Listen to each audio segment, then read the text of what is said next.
बिस्मिल्लाहिर्रहमानिर्रहीम। अब आपको ताज़ा खबर देता हूं कि यमन जो है वो एक्शन में आ गया है।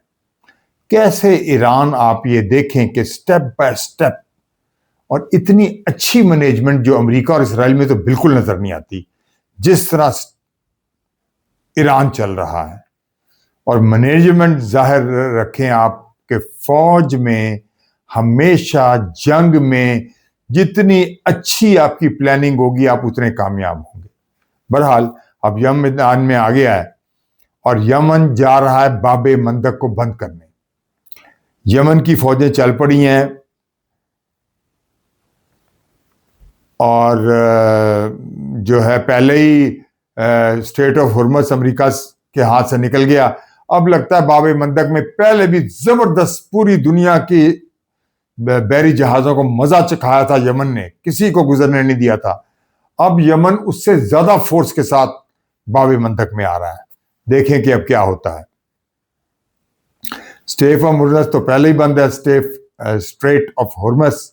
अब देखेंगे कि बाबे मंदक भी अगर बंद हो गया तो तेल की कीमतें कहां से कहां जाएंगी। ईरान चाहता है कि जंग को लंबा किया जाए और तेल पे इनको ऐसी मार दी जाए कि ये कभी भूल ना सके। वो असल में अमेरिका इसराइल को खास तौर पे और बाकी इनके इत्तेहादियों इनको सजा देना चाहता है ईरान।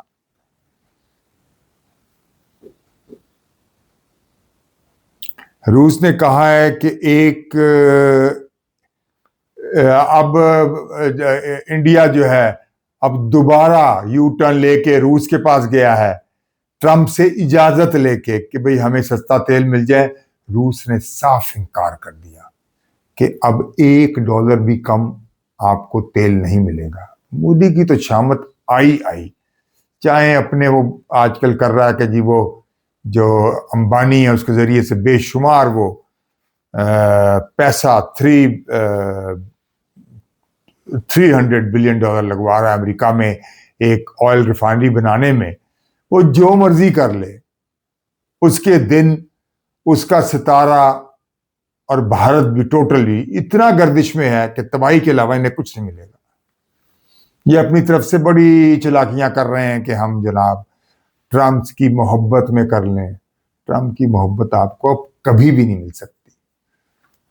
ट्रंप से आप जूते ही खाएंगे, मोहब्बत नहीं मिलेगी।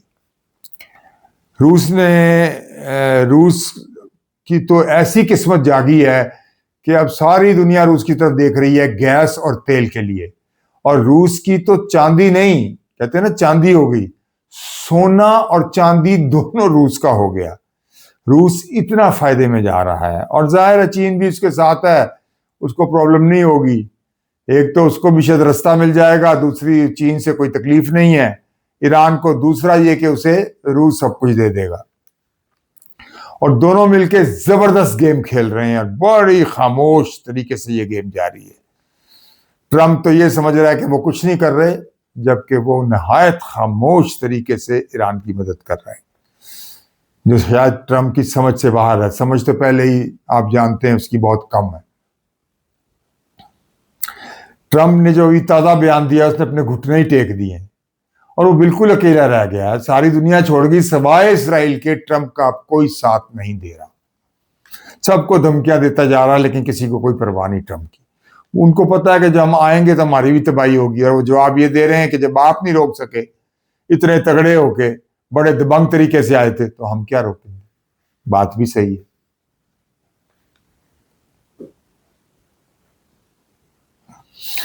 अब ये जो ट्रंप ने खेल खेला है, इससे दुनिया में वैसे इकोनॉमिकली बहुत ज्यादा महंगाई हो सकती है। सब मुल्क कोशिश कर रहे हैं कि हम किस तरह वो कंट्रोल करें, लेकिन मेरा नहीं ख्याल है कि अगर ये जंग मजीद चली तो बहुत ज्यादा महंगाई दुनिया में हो जाएगी।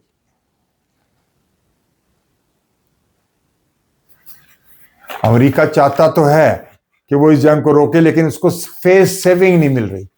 लेकिन ईरान ने साफ इनकार कर दिया कि जब तक तुम्हें हम सजा नहीं देंगे और इसराइल को सजा नहीं देंगे और कुछ नहीं होगा। और ताज़ा खबर है कि लारिजानी के बारे में कि लोग ये कह रहे हैं, लेकिन क्लियर नहीं हो रहा, ईरान अभी मान नहीं रहा। शायद कोई वजह है कि लारिजानी को भी, जो उनके साबिक स्पीकर भी थे और सिक्योरिटी के चीफ भी थे, उनको भी, कि वो ईरानियों में ये है कि वो ये नहीं करते कि हम इधर छुप जाएं, हम उधर छुप जाएं, हम नीचे किसी उसके अंदर चले जाएं शेल्टर में, वो डरते ही नहीं है, वो मौत को साथ लेके चलते हैं।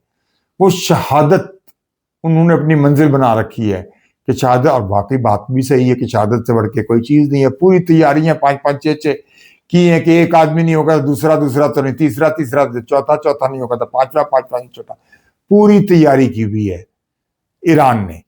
तो अब उनकी खबर देखते हैं कि इसकी क्लियरेंस अभी तक तो नहीं आई, लेकिन ज्यादातर लोग कह रहे हैं कि उनको भी गालिबन शहीद कर दिया गया है। तो ये अभी कुछ वक्त में पता चल जाएगा कि बात की हकीकत है कि नहीं। बहरहाल नेतन्याहू तो घूमता फिर रहा है और शो ये कर रहा है, लेकिन सारे कह रहे हैं कि उसकी जो वीडियोज हैं वो जाली हैं। उसकी भी हकीकत अभी मुकम्मल 100% क्लियर नहीं है।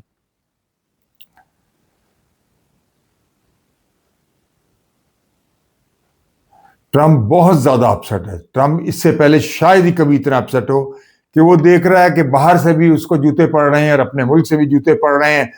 ना उसमें अकल है, ना फहम है, ना फरासत है, ना उसने सोच के ये जंग की थी, ना कोई प्लानिंग बना के जंग की थी। उसने सोचा था कि मैं अजी बदमाश हूं, मैं तो 1 मिनट में सबको उड़ा दूंगा 3 दिन के अंदर। लेकिन अब जो हाल हो रहा है ट्रंप का कि सारी दुनिया उसके खिलाफ हो गई है, वो अकेला ही रह गया। और ट्रंप के सारे जनरलों भी मना किया था कि जंग ना करें, अमेरिका को बड़ा नुकसान होगा, अमेरिकी अवाम भी बड़ा नुकसान होगा। आगे इलेक्शन आ रहे हैं, आपको पता है ना, अमेरिका में इलेक्शन आ रहे हैं नंबर 5 को, कि वो आप इलेक्शन भी हार जाएंगे। और ये भी है, इसकी जान को भी बहुत खतरा है, किसी वक्त भी इस पे अटेम्प्ट हो सकती है कोई ना कोई ट्रंप के ऊपर। सिक्योरिटी बहुत कर रहे हैं, लेकिन अटेम्प्ट भी हो सकती है ट्रंप के ऊपर। फिर ऑपोजिशन लीडर, फिर इसकी अपनी पार्टी के रिपब्लिकन, वो भी इसके खिलाफ होते जा रहे हैं। डेमोक्रेट तो वैसे ही इसके खिलाफ बहुत चिल्ला रहे हैं कि ये तो पूरे मुल्क को ले डूबा है, अगर नहीं इसको रोका गया तो अमेरिका के लिए बहुत नुकसान होगा। अमेरिकी ऑपोजिशन ये कह रही है कि किसी अमेरिकी सदर ने इतना नुकसान नहीं पहुंचाया जितना ये शख्स नुकसान पहुंचा रहा है।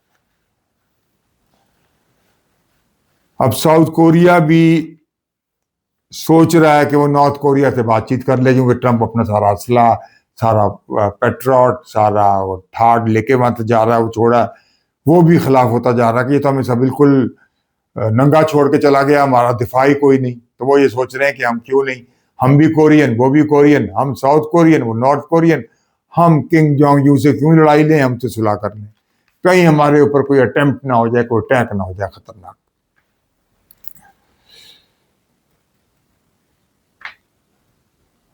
गल्फ वाले कह रहे हैं कि पाकिस्तान को बुला रहे हैं, हर एक अब गल्फ कंट्री पाकिस्तान को खींच रही कि पाकिस्तान हमारी मदद करे। लेकिन पाकिस्तान के लिए प्रॉब्लम यह है कि वो ईरान का भी साथ देना चाहता है, क्योंकि ईरान हमारा नेबर है और ईरान का स्टांस बहुत सही है। आई समझ, अरबों ने बहुत बड़ी गलती की कि अमेरिका को अड्डे दिए, इसराइल से सफारती ताल्लुकात बना लिए जिन्होंने भी बनाए, और उन्होंने ये नहीं सोचा कि हम खुद तगड़े हों। अब जो वो कह रहे हैं कतर वाले कि हम खुद तगड़े होंगे, तो ये अब ख्याल आया कि सब कुछ लुटा के होश में आए तो क्या होश में आए। बहरहाल अब वो पाकिस्तान को हर गल्फ की कंट्री खींच रही है कि हमारे साथ मिल जाए, लेकिन पाकिस्तान की जो पोजीशन है, मौका तो बहुत अच्छा है, लेकिन वो बहुत एहतियात और बड़ी हिकमत अमली से पाकिस्तान चल रहा है, क्योंकि ना तो वो चाहता है कि हम ईरान के मुखालिफ हो, हमारा नेबर है, और ना वो चाहता है कि अपने अरब भाइयों का भी हम साथ छोड़ें। तो पाकिस्तान के लिए बहुत मुश्किल सूरत हाल है, लेकिन अभी तक तो पाकिस्तान इसमें बहुत बेहतरीन तरीके से चल रहा है।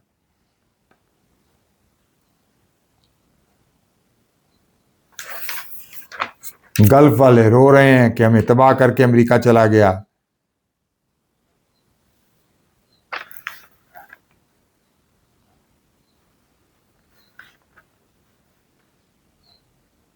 और ईरान को भी समझ आ गई है कि हमें अरबों से लड़ाने की कोशिश की है, अरबों को भी बात समझ आ गई है कि ईरान से हमें लड़ाने की कोशिश की जा रही है।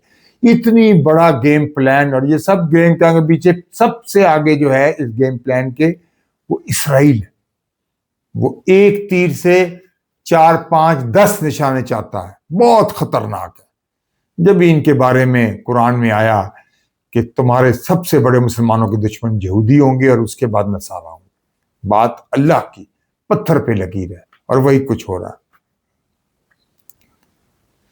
अब वो कुछ ड्रोन बना बना के, चाहे ड्रोन ईरान के, नकल करके ये इसराइली हमले कर रहे हैं अरबों पे और कह रहे हैं ईरान ने किया, ताकि इनकी आपस में लड़ाई कराएं। ईरान को समझ आ गई है, सॉरी, गल्फ वालों को समझ आ गई है कि अमेरिका और इसराइल की सारी ताने बाने हैं, ये हमें धोखा दे रहे हैं। शुक्र है कि इनकी आंखें खुली हैं। अब हजारों जहाज हुर्मुज़ में खड़े हुए हैं, कहते हैं 10,000 खुड़े हुए हैं। तो अब जिसको चाहेगा ईरान उसको इजाजत देगा, जिसको नहीं चाहेगा इजाजत नहीं देगा।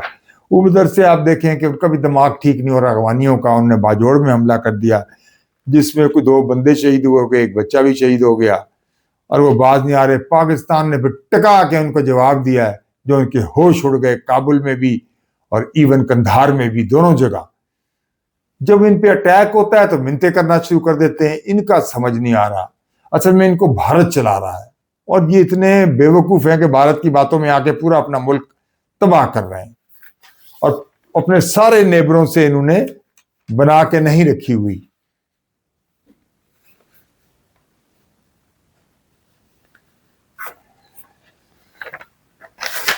चलें अगले वीडियो तक, शुक्रिया, अल्लाह हाफिज।